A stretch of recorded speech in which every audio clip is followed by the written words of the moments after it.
Oke baik, kembali lagi bersama saya di Mari Berspekulasi. Bebaskan pikiran. Pada kesempatan ini saya akan membahas tentang seputaran lahirnya Pancasila sebagai ideologi dan dasar negara Indonesia. Tetapi di balik itu semua, saya memberikan sebuah pertanyaan kepada kamu yang lagi nonton video ini.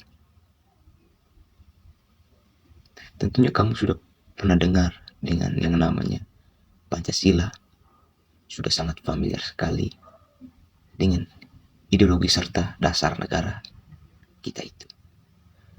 Tetapi pernahkah terbersit di dalam pikiran mengapa Bung Karno disebut atau dijuluki sebagai Bapak Pancasila? Padahal mungkin kamu pernah mendengar atau kamu pernah membaca tentang situasi-situasi sebelum lahirnya Pancasila itu, di mana yang paling fundamental sekali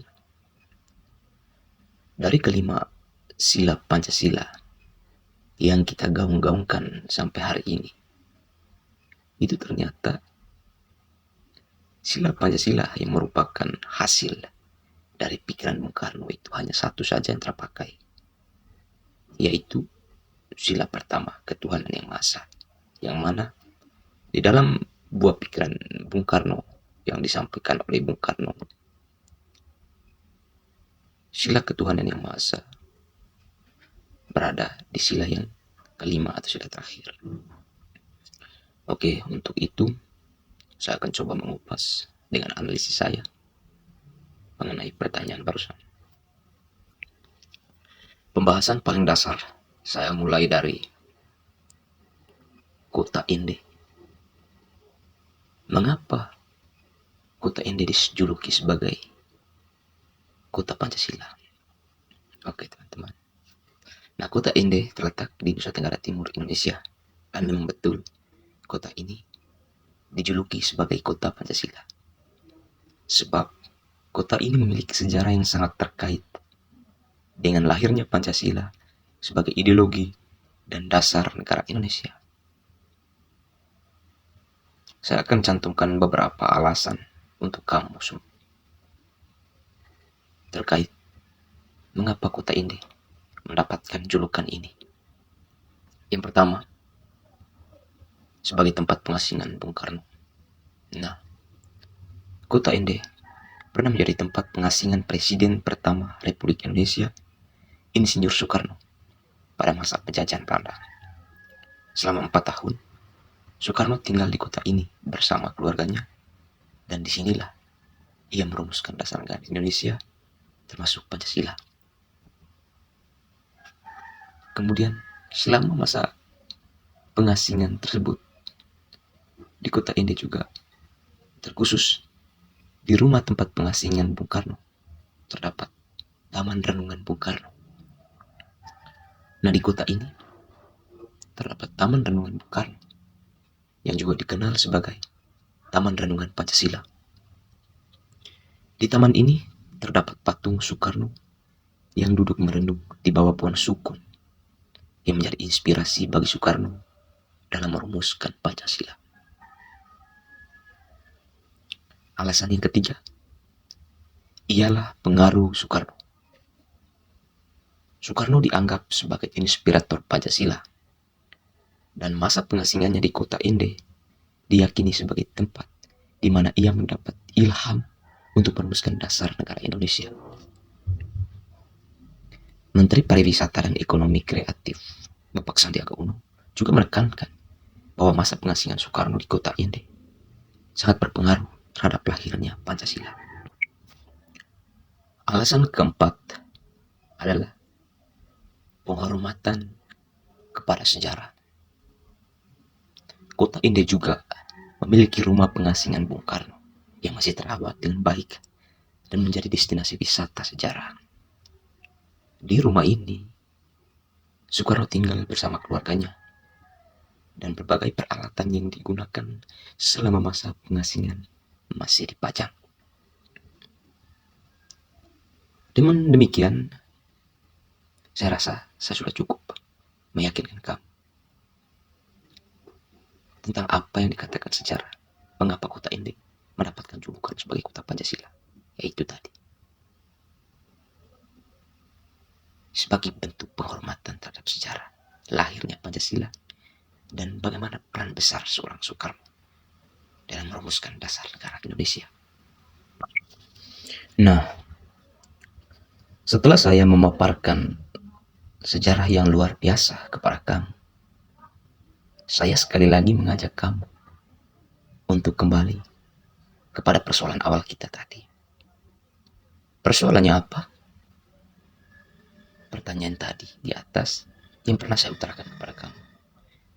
Mengapa Bung Karno disebut sebagai bapak Pancasila?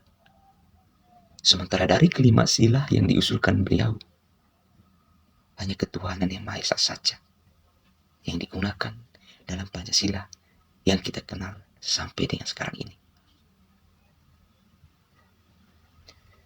Tentu untuk menjawab pertanyaan ini, saya sudah menganalisis sejauh yang saya bisa untuk bagaimana saya bisa meyakinkan kamu semua yang nonton. Kalaupun tidak yakin, masih ada kolom komentar. Silakan saling sharing. Nanti kita akan membahas di video-video selanjutnya.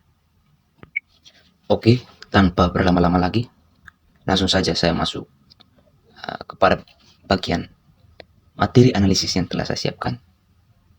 Nah, Insinyur Soekarno yang kita kenal sebagai Bung Karno disebut sebagai bapak Pancasila karena perannya dalam merumuskan dasar negara Indonesia, termasuk Pancasila itu sendiri.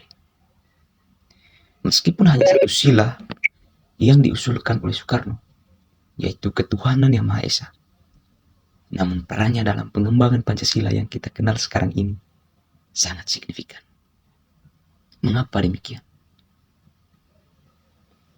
Saya sudah coba merangkum beberapa alasan untuk bagaimana saya bisa meyakinkan kamu. Beberapa alasan mengapa seseorang atau ralat, mengapa Bung Karno disebut sebagai bapak Pancasila. Oke, alasan yang pertama, bagaimana pengaruh Bung Karno dalam pembentukan Pancasila. Tentu yang paling mendasar sekali di sini, saya mengajak kamu untuk melihat seberapa powernya kekuatan Bung Karno pada saat itu, pada saat dirumuskannya Pancasila. Nah, Soekarno berperan penting dalam pengembangan Pancasila. Ia mengusulkan sila ketuhanan yang Maha Esa sebagai dasar negara Indonesia yang kemudian dikembangkan menjadi Pancasila yang kita kenal sekarang ini. Alasan yang kedua, bagaimana pengaruh Bung Karno dalam pengembangan ideologi. Soekarno juga berperan dalam pengembangan ideologi Pancasila. Ia mengusulkan sila ketuhanan yang Maha Esa sebagai dasar negara Indonesia yang kemudian dikembangkan menjadi Pancasila yang meliputi 5 sila yang kita gaung-gaungkan hingga saat ini. Alasan ketiga, pengaruh dalam pengembangan negara Indonesia. Bung Karno juga berperan dalam pengembangan negara Indonesia. Ia menjadi presiden pertama Republik Indonesia dan berperan penting dalam mengembangkan negara Indonesia, termasuk pengembangan Pancasila sebagai dasar negara Indonesia. Alasan keempat, pengaruh dalam pengembangan masyarakat. Soekarno juga berperan dalam pengembangan masyarakat Indonesia. Ia berperan dalam mengembangkan masyarakat Indonesia yang berdasarkan nilai-nilai Pancasila seperti keadilan, persatuan, dan juga kerakyatan. Dengan demikian saya rasa sudah sedikit jelas tentang mengapa Soekarno disebut sebagai bapak Pancasila. Itu karena saya coba mengambil kesimpulan lagi di akhir karena perannya Bung Karno dalam pengembangan Pancasila, pengembangan ideologi, pengembangan negara Indonesia, dan pengembangan masyarakat Indonesia. Meskipun hanya satu sila yang diusulkan oleh Soekarno, yaitu ketuhanan yang Maha Esa, namun perannya dalam pengembangan Pancasila yang kita kenal sekarang ini sangat signifikan. Untuk memperkuat analisis saya di atas, saya coba membuat sebuah perbedaan antara sila-sila yang diusulkan oleh Bung Karno dengan sila-sila yang digunakan dalam Pancasila sekarang ini. Nah, Bung Karno yang dikenal sebagai Insinyur Soekarno mengusulkan 5 sila dasar negara Indonesia pada 1 Juni 1945 dalam sidang Badan Penyelidik Usaha-Usaha Persiapan Kemerdekaan Indonesia atau disingkat BPUPKI. Adapun sila-sila yang diusulkan oleh Bung Karno yaitu yang pertama, kebangsaan Indonesia.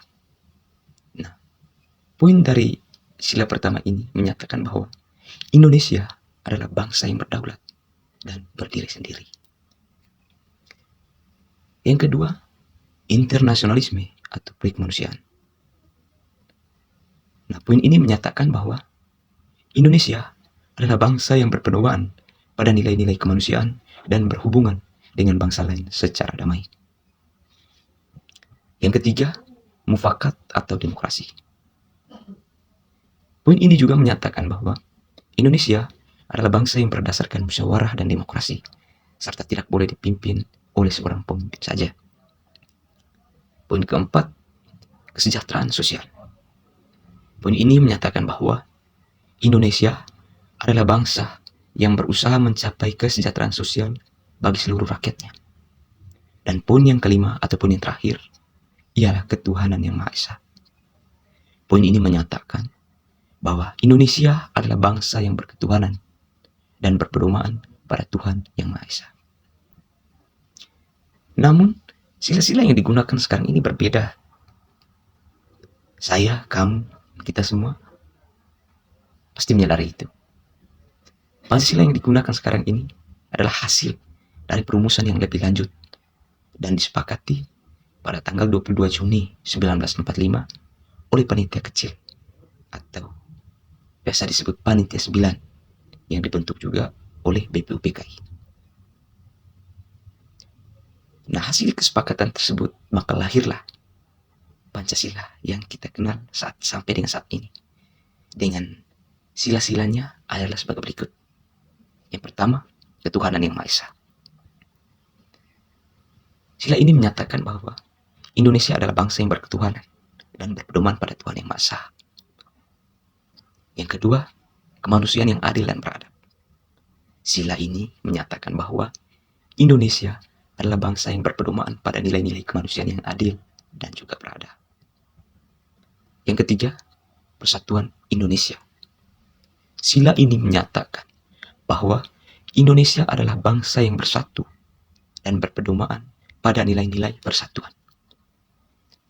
Yang keempat, kerakyatan yang dipimpin oleh hikmat kebijaksanaan dalam permusyawaratan perwakilan.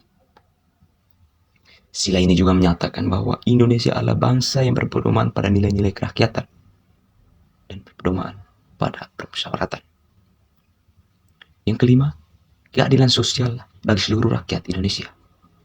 Sila ini menyatakan bahwa Indonesia adalah bangsa yang berusaha mencapai keadilan sosial bagi seluruh rakyatnya.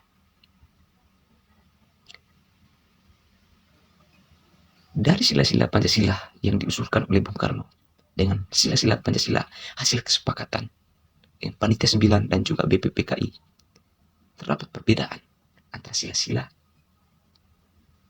yang diusulkan oleh Bung Karno dengan sila-sila yang digunakan sekarang ini. Bahwa sila-sila yang diusulkan Bung Karno lebih spesifik dan berfokus pada aspek-aspek kemanusiaan, demokrasi, dan juga kesejahteraan sosial. Sedangkan sila-sila yang digunakan sekarang ini lebih umum dan berfokus pada nilai-nilai yang lebih luas serta universal, seperti kemanusiaan, persatuan, kerakyatan, dan keadilan sosial. Sekian saja pembahasan dari saya. Semoga kamu bisa memahami dengan baik. Kalau memang ada pertanyaan atau kita ada rekomendasi mau bahas apa selanjutnya, silakan tulis di kolom komentar. Oke, bebaskan pikiran. Salam semangat.